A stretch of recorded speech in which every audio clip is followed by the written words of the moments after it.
This Pokemon game has every single evolution type. You've got your classic water, fire, electric, then you have a ghost Eevee, a steel Eevee, a dragon Eevee, and I don't even know what Eevee this is.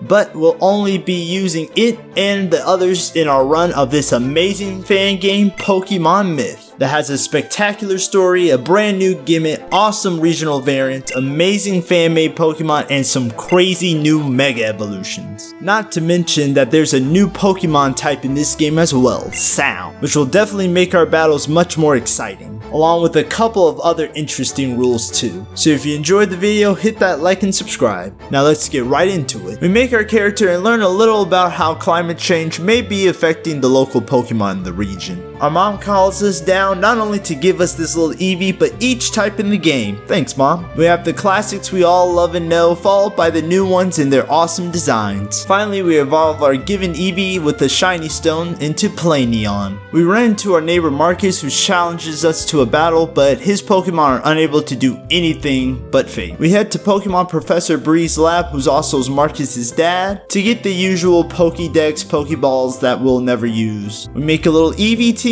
and head out. We run into a lot of cool Pokemon exploring, like this regional electric flying Pidgey, this dove that doesn't have any pupils, this adorable fighter kitten, and this wet dog. We run into Marcus again and follow him to the sewers because why not, and he catches a green Zubat. Then we part ways to Eclipse Town for our first gym battle. Also, Drowsy's made out of water now, which I thought was pretty cool. Marcus challenges us for a quick little rival battle, and yeah, scratch that, we're under level. 5 minutes later. Alright, round 2, let's get it. Green Zubat is crushed by Crystallion's ancient power. His grass and rock Cocoline comes landing nothing but high level magnitude, so Scorpion Fury cuts it. Vulpix faces Toxeon, and why does it know magnitude as well? Either way, a couple bubbles douse its fire out, then Titanion faces Rufflet to get paralyzed and lose. That's a little embarrassing. So Planeon throws some snowballs as revenge. We venture into the cave for more rare Pokemon that we won't use, when suddenly we run into members of Team Astera, you know, the usual local evil team. Unfortunately for them, our Eevee team blasts through their teams like it was nothing, and before we knew it, it was gym time. But first, look at this little shiny Mareep I found. It's a fire and dark type now, and it looks adorable. Now it's time to face the fire type gym leader Kilo. We just throw some rocks at all his fire poke. Oh shoot, it knows Mach Punch! That does nothing. First gym badge 1. While heading to our next destination, we run into a Pokemon researcher named Eevee from another region, who requests a battle that Planeon wins with ease. She runs off, and just as we are entering the next town, Team Astera is attacking a girl with a Cosmog. So naturally, we step in and thrash those punks. But the battle's not over yet, because as soon as we enter town, the two Team Astera admins send more grunts at us. Not like that bothered us at all though. We run into Eevee again, who tells us about infusion gems, which you can splice into your Pokemon's DNA to power up damage for that certain Pokemon type. She takes us to the lab she works at, and we quickly defeat her father / boss in battle, and they allow us to use the infusion machine so we can infuse our Pokemon. We also find Professor Bree outside standing there like Silver from Johto, and he tells us about another Pokemon group called Team Correct. Their goal is to reverse the effects of climate change, but personally the team name is Corrupt, so I don't think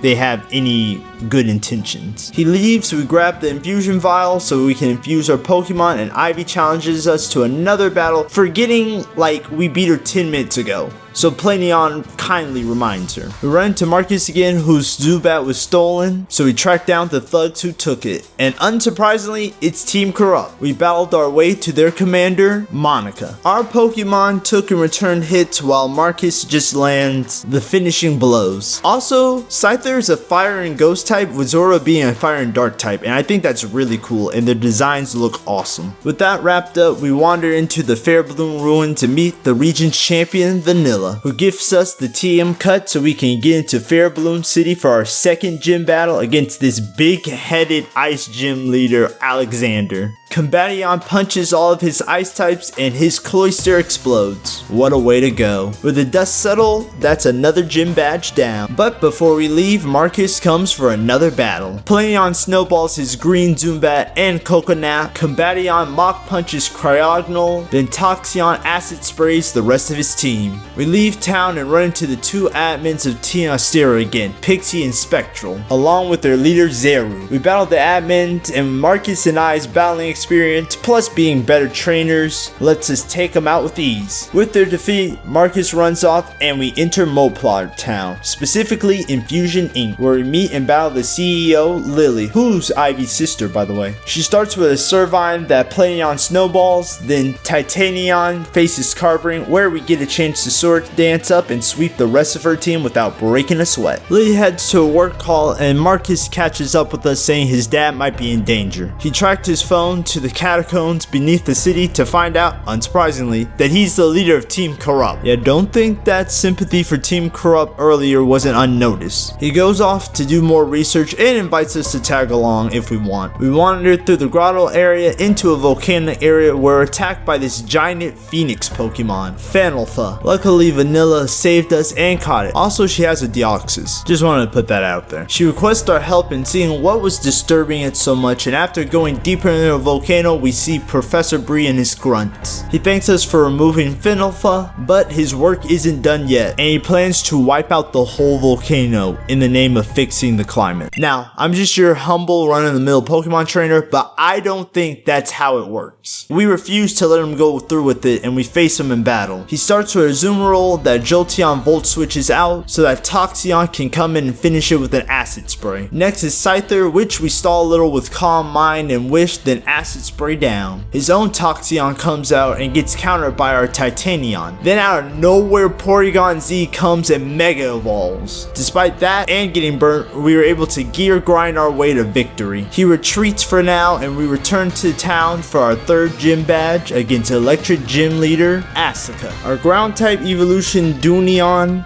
Well, I'm out of here. Then we do some switching and chipping back and forth, allowing our dragon type evolution, Ascension, to sweep the rest of his team with Dragon Claw. We enter Route 5 where In from the Unova region greets us and requests a battle from us, which was a quick and easy victory, and runs off. We're walking and suddenly we get a massive headache from a voice calling out for help, so it must be the allergies. We confront and track Bree off of Route 7, where he's using some machine to further his plans. Also, the Hope Girl is here too. First, we have to battle that commander again. Dunon takes out his Joltik but gets poisoned. That, along with Scyther's extreme speed, faints it. It burns through Umbreon's health with a Blaze Kick extreme speed combo until Arion, the flying evolution, water pulses it. But while we are beating up his Mogwile, he revives it and he makes a grand return with a Blaze Kick. This thing is really annoying me now. Ascension is also knocked out because we got a little greedy trying to Swords Dance up. But like, come on, there's no reason this thing's about to sit here and sweep. Luckily, Sonarion, the sound type evolution, comes in with speed and Dark Pulse and proceeds to sweep his whole team. Thank you, you're the real hero of the team. Now it's Professor Bree's turn for some punishment. Hope heals our Pokemon and we faint treat with Bree's Azumarill. Mega Porygon Z uploads and Dunion gets a Toxic off, with Umbreon simply stalling it out. He revives Azumarill, so Planeon takes care of it, but it's poison plus Cleavelore's Aura Sphere faints it. Sonarion comes back to be the GOAT, Dark Pulsing Kevlor and Sonar Pulsing Toxion for the win. Vanilla and I stop his machine, forcing him to retreat once more, like a little Wimpod. With another round of saving the day, it's time for the gym. Now this one's a bit more different in the fact that it constantly rains and it's a water gym. And Gym Leader Windcord here has Mega Swampert that has Swift Swim, doubling its speed. So yeah, we had a lot of struggles trying to beat this thing, along with her other annoying team members. 3 hours later. Leading off with Soniar to tank Scald and blast back with Sonar Pulse while being poisoned by Quagsire. Next, Ascension throws up a quick Sword Dance to Dragon Claw its way through Quagsire and Toxapex, but falls to Quagsire's poison. Leafeon gets Toxic Wish Protect Stall, which is just unfair, but we do get to Leech Seed it, leaving this all up to Jolteon. We Thunder Wave it, which was an awful idea, thanks to Vaporeon having Flip Torn, and its weak defenses are surely gonna fail us here, so we Thunderbolt it and hope, and it doesn't go down. But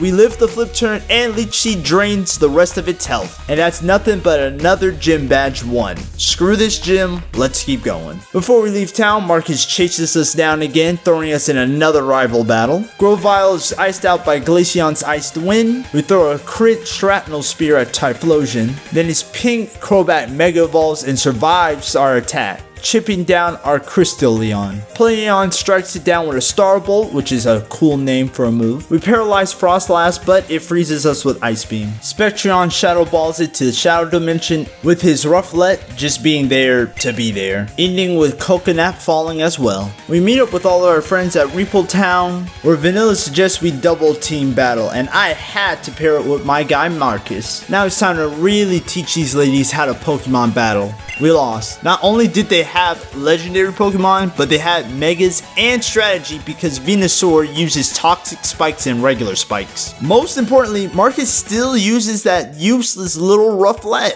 So naturally, we paired with Eevee, who had the spikes. We paralyzed their front line while ours got destroyed. Archeops Brave Bird Superior, Crobat Revenge Brave Birds on Scorpion. Archeops Rock Slides their side and Crobat falls. Luxray and Spectreon come out cleaning through the rest of their team, forcing them to use Mega Ampharobes, along with Typhlosion that Earth powers Luxray. Luckily, our partner's next Pokemon is a Metalwetta who helps Spectreon clean up the rest of their team. See what happens when you don't use a dumb little Rufflet, Marcus? Our next destination is Mount Maycrop to guard the Shrine of the Night that holds a legendary Pokemon that Vanilla thinks Bree will target. We hustle through the snow, meeting Lily there. We discover him and his grunts, so we let the others know and confront them. Suddenly, our bodies couldn't move for whatever reason, and he's about to blast us with Genesect. Vanilla comes into the rescue with her Deoxys, and we can move again. We try to help Lily to no avail, and Bree blasts Vanilla away and her Deoxys. So now it's time for us to take them down. We freeze dry Azumarill, then suddenly Jirachi comes out. But that's not the surprising part, because it Mega Evolves. Why does it Mega Evolve?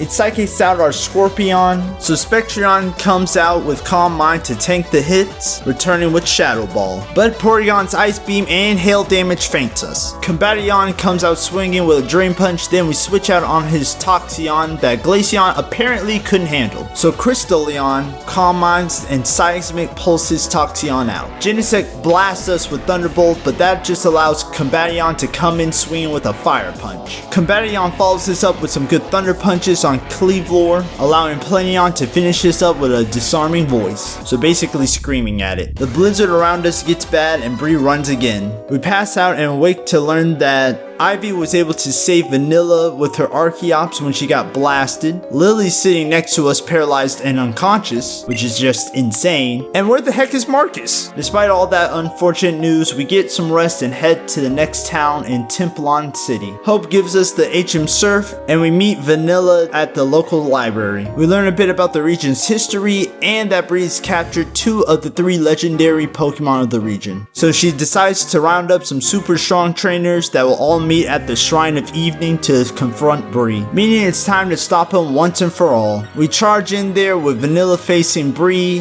while Hope and I face the 2 admins. Glaceon slows them down with Icy Wind, while Mushana kinda acts as a punching bag. Both Mushana and Galvantula go down, but the dream team of Planeon plus Lunala tear through the field. They did nothing but blast through each and one of our opponent's Pokemon, simply unstoppable. Bree defeats Vanilla, so we step in and I quickly learn why she lost. This Psychic and Fairy Volcarona tore right through the team like it was nothing, forcing us to regroup and go at it again. Crystaleon tries to Seismic Pulse Toxeon like last time, but it knows Earthquake, so that's just great. Combation lands a Thunder Punch into an extreme speed. Aegislash comes out, so we paralyze it with Planeon's Glare, then Swords Dance up with Titanion to dig it a grave, just for Swampert to Earthquake it as well. Vaporeon surfs in with Mega Jirachi coming out, blasting it with Psychic. Planeon gives it a quick glare before it hits the dirt as well. well. This allows Spectrion to calm mind and tank the Psychic to go on a full sweep, tanking every hit and returning with Shadow Ball, sending the rest of his team to the Shadow Realm. He promptly leaves after reprimanding his admins, and Vanilla suggests we take a little break from all this Team Corrupt stuff, which I would agree with if he didn't literally said he's gonna call forth the god of all Pokemon, but okay. Side note again, where's Marcus? Go handle your dad, go talk to him. It's time for another gym battle, but Eevee stops us right before wanting another battle. A Cynthia Swords Dance to play rough on Meloetta, Dragon Claw on Mega Venusaur, and Ice Fang on Archeops. We switch out on Minshao's Fake Out, so Combation comes in with Thunder Punches. Duyan comes in to hard counter, and a Cynthia outspeeds and finishes things with Dragon Claw. Now we can finally get to the gym battle against ground type gym leader Reiko. Vaporeon and Leafeon leads things off with a Leaf Blade on the Cordeli switch in, along with a Surf for the field. Cordeli Mega Evolves, and I have to say that's a pretty awesome design. Surf knocks out Leafeon, unfortunately. Then Glaceon comes in with an Icy Wind that misses both targets, leading to Vaporeon getting Energy Balled. Come on now, Glaceon.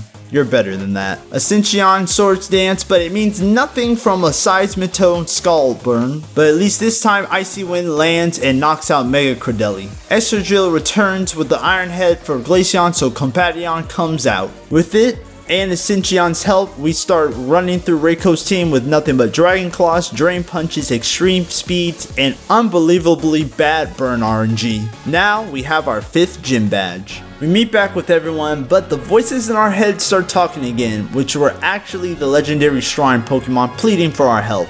And look, Marcus came to join the group for once. Vanilla gives us the 3 shards related to those Pokemon and a phone that Bree dropped. We race to the next gym, but Hope stops us right outside for a battle. What's with everyone stopping us right outside the gym? She leads with her punching bag of Mushana, so Spectrion Calm Minds and Shadow Balls it, followed by a Moonblast on Planeon. Mega Absol crunches down, so Scorpion comes out to Swords Dance and tanks the crunch thanks to Intimidate, where we return with an X-Scissor. Rotom Heat cooks us, so Planeon starbolts it with her next Pokemon being Lunala, destroying Planeon. Luckily we have the ultimate Lunala counter, Umbreon and its Dark Pulses, leaving her last Pokemon, Rakcolossus, that we quickly Heavy Slam. With her out the way, next on our list is Sound Gym Leader Yuri. He leads with Electric and Sound Lapras that Leafeon just couldn't beat, so Duyan Earthquakes it. Noctowl gets Toxic Stall, then the Ice and Sound Noivern comes out, forcing us to switch into Titanion. We land a Heavy Slam on it, bite down on Trimecho, and fully Swords Dance, Heavy Slam on Sonarion. Blind Cheese Auraspheres us and Moonblast Dunion, along with our Sonarion. Luckily it faints to our poison that it had, winning us another gym badge. On our way to the next town, we run into Lily, who's recovered a little and gives us the Megastone for Diancie before leaving for the rest of the game. We swim through a large lake and venture through the vast desert,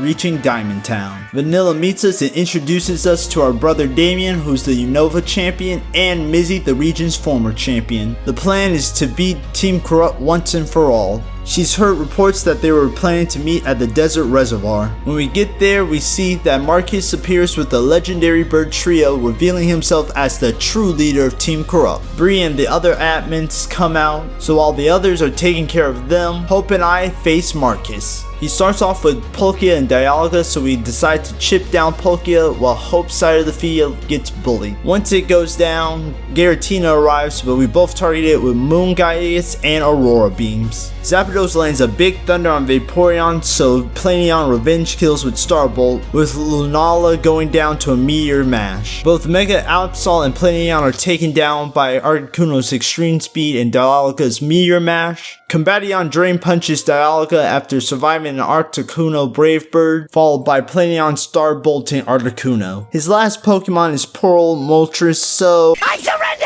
However, Marcus isn't done yet. He summons Arceus, teleports our friends away, and claims proclaims that it's over for us. But he doesn't know Combation can just punch God. With that embarrassing loss, Marcus finally gives up, releasing all the legendaries he's captured and giving us the key to free our friends. He then disappears into the desert with Team Corrupt, but states that he still has some unfinished business. We find the lab, free everyone, and free the 3 shrine legendaries that he captured. Now that Team Corrupt's washed, we can step into the fighting ring with the lovely, yes, I may have a type, don't judge, fighting gym leader Mari. Side note, why is she casually just standing next to one of the swords of justice? I just wanted to point that out to y'all. Arion scares Prelume into bringing out Cobalion. That we air cannon, which wasn't enough, so we're greeted with its Iron Head. Espeon outspeeds and psychics the sword of justice down. Lucario, who's a ghost and ground type, mega evolves, and she gets a little too cocky trying to sweep with Swords Dance. Espeon scares it off after one Shadow Ball, leading to a desperate switch into Infernape that we psychic after tanking a Fire Blast. Lucario returns, so Toxicroak comes forth, really putting her in disarray as she kept switching between Lucario and Toxicroak while we just sit there in calm mind. Then after some time we Sludge Bomb both of them, along with her Min Shao. Finally, the scared Prelume returns, putting up a decent fight until Scorpion Venom blades it in half, winning our 7th gym badge. After the battle, she requests to meet us outside, and personally, I'll follow her wherever. We meet at the docks, boating to her hometown, running into Innigan, who just wanted to show off his Pokemon, especially Reshiram, but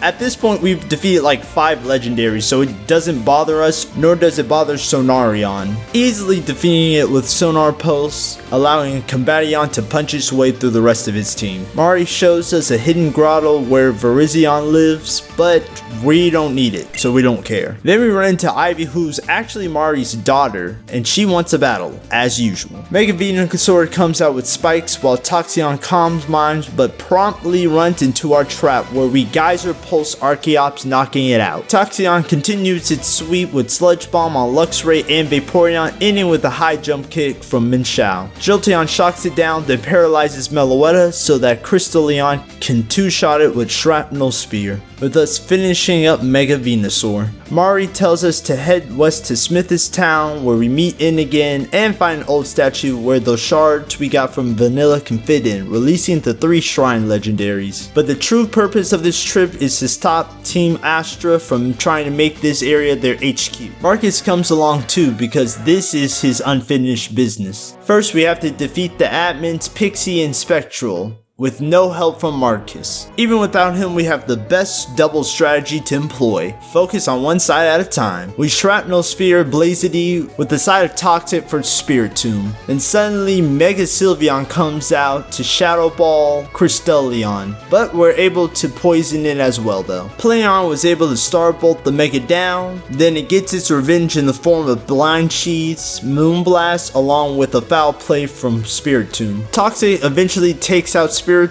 so Jolteon and Aegislash come out, which kind of didn't matter for our side because Jolteon was hit by Moonblast, with Aegislash hitting our Toxicroak with an Iron Head, leaving Combation and our Ascension left. Ascension plays rough on Banshee, then we team up on Aegislash. Their final Pokemon is a Mega Mismagius, which is so awesome, but not even Mega Evolution was going to be enough to beat our duo. Now it's time to face Team Astra's leader, Zeru. Marcus comes up to do nothing but get teleported away, but now it's battling time. Glaceon slows down Mimikyu with Icy Wind before fading so that Spectreon can Shadow Ball it out. He instantly brings out Rayquaza that Mega Evolves, and we barely live the outrage. Sylveon intervenes with its presence and a Moonblast. Gengar appears from the shadows, and I have to say this sprite of Gengar is the best one I've ever seen. Umbreon comes out to tank stall it, sending it back to the shadows with a Shadow Ball. He tries to outrage again with his own Dragon Eevee, but Sylveon exists and it goes down. Dragonpult learns the same lesson as well. Serpentine Aqua Jets us down and then goes on a straight rampage, knocking out each and every team member while we can only chip its health. Our own Dragon Eevee gets tired of this foolishness, ending this all with a crit Dragon Claw. Zero claims he'll retire to another region to get stronger, bidding us farewell for now. So he's just escaping from his crimes then. We save our friends that were captured and head straight to the final gym. Dark-type Gym Leader Bola faces us for battle. Combatian comes out immediately with Drain Punches for Tyranitar, followed up with Sylveon draining, kissing Spiritomb's energy away. Vaporeon rusts Bisharp with Surf, almost drowning Incineroar too, but it lives and destroys Vaporeon with Darkest Lariat. Combatian steps in to beat it, then Mega Houndoom's unleashed, cooking us with Fire Blast. Umbreon does some amazing stall work to chip its health down until we beat it, then Crocodile Earthquakes us. We end this final gym battle with Scorpion emerging for an X-Scissor slicing up Crocodile. Before hitting Victory Road, Eevee challenges us to one more rival battle. We use the same Toxeon strategy, defeating Archeops and Luxray. Jolteon shocks Vaporeon, then paralyzes Metaletta so that Crystalleon can throw its special rocks at it, ending with Scorpion Venom blading Minshao and Mega Venusaur. She wishes us luck and gives us some weird mic, but I already have a mic to record these videos, so it just stays in our bag forever. Before we enter the Pokemon League gates, Hope stops us to test our abilities. We blow through her punching bag of Mushara and her Planeon with Spectreon until Mega Absol crunches us once again. Titanium couldn't land another Iron Tail, so it goes down as well. Combatian Extreme speeds it out, and we remind her that Lunala can do nothing against our Umbreon. We throw rocks at her oven and Seismic Pulse her Rock Colossus. She wishes us luck and we head towards the Pokemon League. Also, we say hi to Tyrakion, who's just chilling on some rocks. With preparation set, it's time to face the first Elite Four member, Maximum. He starts with Golurk and Corviknight against Vaporeon and Planeon, and we do the ultimate double strategy, focusing down one side. Vaporeon scolds down Golurk while Planeon glares at Corviknight. Empoleon scouts Planeon right back, and we switch into our new pair of Titanion and Spectreon. Spectreon's Fear Pulse hits both Pokemon, knocking out Empoleon, but Corviknight's Brave Bird knocks Spectreon out in return. Vaporeon returns and we gang up on Zamazenta. That leads to it and Vaporeon's defeat. Dunion and Volcarona come out, and luckily Titanion can actually use its eyes and land a massive Iron Tail on Volcarona, followed by another big one on Zacian. With Corviknight being the lone survivor, Ascension Dragon Claws it so it can join the rest of its team. Now it's time for the lovely Luna. She starts with that annoying Volcarona, so Titanion barely survives an overheat attack, landing an Iron Tail that doesn't defeat it, so we melt. Luckily, it faints too, thanks to Life Orb. Jolteon runs away from Mew, allowing Umbreon to drag it into the darkness with Dark Pulse. Azumarill Moonblast Umbreon, forcing Spectreon to Calm Mind up and scare it with Fear Pulse, followed by Moonblast on her Galarian Moltres. It takes Mega Ampharos to crunch the fear away. Ascension's Earthquake defeats it, and that stupid Volcarona was revived, so we hit it hard with Earthquake as well, but it hits us harder with a Moonblast. Fortunately again, Life Orb fainted. We give our final Pokemon Milotic a good shocking and move forward to Hope again. Did you not learn your lesson from like 5-10 minutes ago? Also, you telling me I've been consistently beating an Elite Four member? You're washed. We proceed to beat her with the same strategy as before, with the same team as before. History repeats itself. Now it's time for the final Pokemon Elite Four member, Lucas. He starts with a shiny Mogwile against our calm-minding Spectreon, who's really been carrying these Elite Four rounds. We melt it with Flamethrower, then Moonblast Dunsparce until Electric Lapras thunderbolts us down. Ascension Earthquakes it, then Marshadow appears from the darkness. We play a little too rough on it, so it faints. Arcanine comes out, but that's not your average Arcanine. It can Mega Evolve, and it flies, or has Levitate. Either way, Earthquake did nothing to it, and we faint from an extreme speed. Dunion does what it does best and Toxic stalls Arcanine out, forcing Giratina to emerge from the Distortion World, blasting Dunion with a Drago Meteor. But that doesn't matter because Sylveon gave it a little kiss on the cheek to defeat it. With the final Elite Four member down, it's champion time. Vanilla congratulates us for coming this far in our journey, from defeating evil teams to rescuing legendary Pokemon. Now she stands as our final challenge. Her Ascension is hard countered by Sylveon and Moonblasted, so her legendary Phoenix, Finalfa, rises but quickly falls to Jolteon's Thunderbolts. During the scuffle, Ascension was revived, so we paralyze it before it hits us with outrage. Sylveon plants a kiss on it and Blazity comes out. We respond with Crystalleon's Shrapnel Spear. We're weakened by Toxic, so attack form Deoxys simply extreme speeds us. Umbreon tanks another extreme speed and we one-shot it with Dark Pulse. Mega Altaria descends with Sylveon trying to take it out, but it's a bit too bulky and we get extreme speeded. Vaporeon Ice Beams it frozen, leading to our final Pokemon, Lugia, soaring from the skies. We launch Ice Beams, but it hits hard with a Brave Bird, defeating Vaporeon. Luckily, it's enough for the GOAT of these past few Elite Four battles to come out, Spectreon, tanking a Brave Bird and hitting Lugia with a Fear Pulse, forcing the great legendary to its knees. With that, we have officially beaten Pokemon Myth with only evolutions. Now go watch some Pokeroad.